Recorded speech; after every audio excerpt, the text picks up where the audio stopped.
के मुख्यमंत्री अरविंद केजरीवाल ने दिल्ली विधानसभा में रोजगार बजट पेश किया। केजरीवाल ने कहा, यह आजाद भारत के इतिहास का पहला रोजगार बजट है। सुनिए इसे। आजाद भारत के इतिहास का ये पहला रोजगार बजट है जो दिल्ली असेंबली में प्रस्तुत किया गया।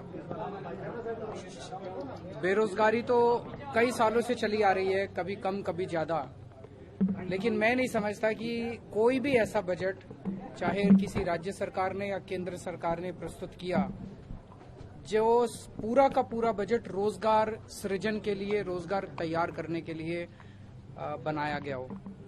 आज देश का युवा पढ़ने के बाद, और कई ऐसे भी हैं जो कम पढ़ाई किए हुए हैं, अपना परिवार पालने के लिए, रोजगार के लिए दर दर की ठोकरें खा रहे हैं।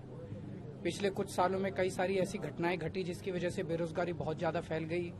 उसमें जीएसटी लागू होना, नोटबंदी, अब कोरोना, तो लोग बहुत ज्यादा दुखी हैं।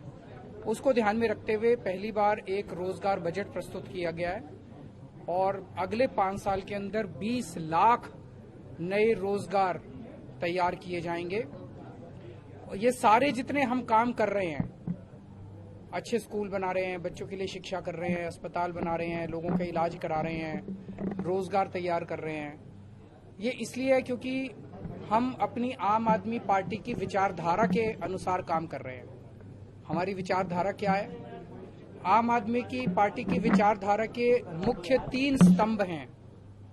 पहला स्तंभ है कट्टर देश प्रेम, दूसरा स्तंभ है कट्टर ईमानदारी, और तीसरा स्तंभ है इंसानियत।